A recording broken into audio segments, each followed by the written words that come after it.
মিয়াৰ শান্তি নাই অবৈধ মিয়াৰ শান্তি নাই যেতিয়ালৈকে মই মুখ্যমন্ত্ৰী হৈ আছো সমাধিত গৈ সেৱা কৰিলেও শান্তি নাই গতিকে যেতিয়ালৈকে মই মুখ্যমন্ত্ৰী হৈ আছো অবৈধ মিয়া টেনচনত থাকিবই লাগিব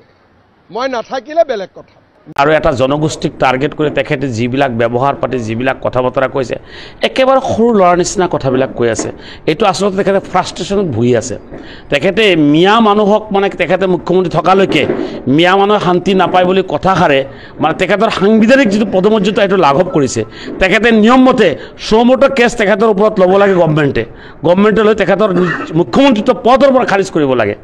তেখেতে এই কথাটো শুবা নাপায় তেখেতে যেটো তেখেতে সকলো জনগোষ্ঠীৰ মুখ্যমন্ত্ৰী এটা জনগোষ্ঠীৰ কাৰণে মুখ্যমন্ত্ৰী নহয় আৰু তেখেতে মিয়া মানুহক কিয় টাৰ্গেট কৰি লৈছে কাৰণটো কি কেতিয়াবা কৰবাত গৈ কিনে কয় মই মিয়া মানুহৰ লগত আছো মিয়া মানুহখিনিক মানে শিক্ষিত কৰিব লাগে ডক্টৰ ইঞ্জিনিয়াৰ বনাব লাগে যেতিয়া ডক্টৰ ইঞ্জিনিয়াৰ হয় তেতিয়া আকৌ কয় যে আপোনাৰ ডক্টৰ ইঞ্জিনিয়াৰ সব মিয়াই লৈ গুচি গ'ল এই হোৱাট ইজ দিছ তেখেতে কি ক'ব খুজি আছে তেখেতে আসল ফ্ৰাষ্ট্ৰেশ্যনত আছে তেখেতে মিয়া জনগোষ্ঠীক মানে খেদিবৰ কাৰণে মুখ্যমন্ত্ৰী থকালৈকে তেখেতে শান্তিত নিদিয়ে আমিও তেখেতক শান্তিত থাকিব নিদিওঁ এই বেছি দিন নাই আৰু 3-4 মাহমান আছে তেখেত নিজৰ গাদীৰ পৰা নামিব লগা সময় হৈ আহি পাইছেহি অসমৰ ৰাইজে সকলো জনগোষ্ঠী এইবাৰ তেখেতক বেয়া পাই আছে তেখেতৰ যিবিলাক কথা বতৰা তেখেত যিবোৰ কথা কৈ আছে এটা জাতিক টাৰ্গেট কৰি কিনে মানুহে আপোনাৰ এই হাতমপুৰীয়া মানে এটা যি বন্ধন আছে অসমত সেই অসমৰ সেই হাতমপুৰীয়া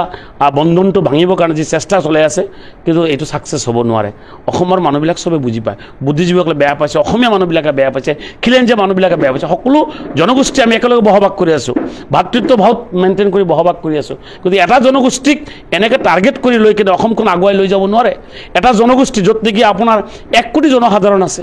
3.5 কোটিৰ ভিতৰত 1 কোটি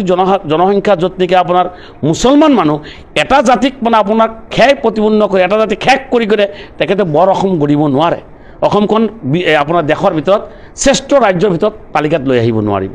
গতিকে তেখেতে যদি হসাকৈ মানে শ্ৰেষ্ঠ ৰাজ্য বনাব খুজিছে তেতিয়াহ'লে এই জনগোষ্ঠীক কেনেকৈ আগুৱাই লৈ যোৱা যায় হেতুৱে তেখেতে হেৰি কৰিব লাগে তেখেতে 26ৰ বৈতৰণি পাৰ কৰিবৰ কাৰণে হিন্দু মুছলমান তেখেত এইবিলাক কৰিব নাপায় এজন মানে মুখ্যমন্ত্ৰী পদত থাকি এইবিলাক একদম খুবা নাপায় আমি মিয়া মানুহৰ কথা কওঁতে মিয়া মানুহৰ মাটিৰ পাট্টা দিওঁতে মিয়া মানুহৰ উচ্চতৰ বিৰোধিতা কৰোঁতে আৰু মিয়া মানুহৰ হৈ নিজৰ জানটো দিওঁতে যদি কংগ্ৰেছৰ বি টিম বুলি নহয় এ টিম ক'লে মোৰ কোনো আপত্তি নাই তাতে কি দাল হ'ল কংগ্ৰেছে বিজেপিৰ বি টিম আপোনালোকে নাজানে নেকি যেতিয়া নেকি কংগ্ৰেছ পাৱাৰত আছিলে তেতিয়া আপোনাৰ মিয়া মানুহৰ কথা পাহৰি গৈছিলে মিয়া মানুহৰ ডিটেনশ্যন কেম্প বন্ধ নকৰিলে ডিভোটাৰ হেক নকৰিলে কেবিনেটে সিদ্ধান্ত ল'লে 1 মিনিটত ডিভোটাৰ হেক হ'ল নকৰিলে বাটিৰ পাট্টা নিদিলে যাৰ কাৰণে বিজেপি আহি উচ্ছেদ কৰা আৰম্ভ কৰিছে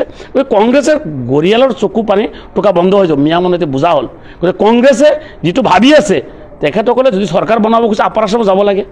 বৰাকবিলত কাম কৰিব লাগে বিটিচিত কাম কৰিব লাগে ক'তো নাযায় ঘূৰি ঘূৰি মিয়া মানুহৰ ওচৰত তাৰ মানে মিয়া মানুহৰ ভোটখিনি ল'ব লাগে মিয়া মানুহৰ কাম কৰিব নালাগে মিয়া মানুহৰ ভোটটো মজা লাগে মিয়া মানুহৰ প্ৰতিনিধিত্ব কৰা মনৰ বদৰুদ্দিন সাহেব আছে আমি আছোঁ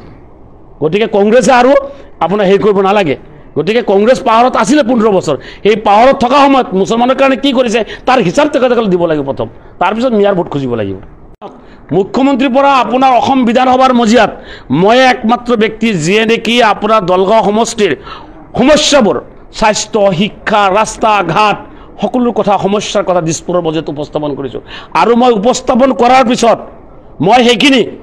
দলগাঁও সমষ্টিৰ ৰাইজৰ কাৰণে কৰি দিব পাৰিছোঁ যাৰ কাৰণে এতিয়া মানুহ যদি কোৱা চকু চৰা হয় দলগাঁও সমষ্টিৰ যদি উন্নয়ন নালাগে সেইটো কংগ্ৰেছে কৈ দিয়ক যে আমাৰ দলগাঁও সমষ্টিৰ কলেজ নাছিলে কলেজ নালাগে মুজিবুৰ ৰহমানে কিয় কলেজ আনিব লাগে দলগাঁও সমষ্টিৰ মানুহৰ মাটিৰ পাট্টা পোৱা নাছিলে যদি তেখেতলৈ বেয়া পাইছে মাটিৰ পাট্টা আনি দিয়াৰ কাৰণে তেতিয়া যদি বি টিম নহয় এ টিম ক'লেও মই আছোঁ মুছলমান মানুহক মাটিৰ পাট্টা দিওঁতে কলেজ আনি দিওঁতে দলগাঁও সমষ্টি উন্নয়ন কৰাৰ স্বাৰ্থত যদি মই এইবিলাক কাম কৰিতে যদি কংগ্ৰেছে বেয়া পাইছে সিহঁতৰ বেয়া পোৱালে মই কেৰেপ নকৰোঁ দলগাঁও সমষ্টিৰ শ্ৰদ্ধা ৰাইজে মোক ভোট দিলেই হ'ব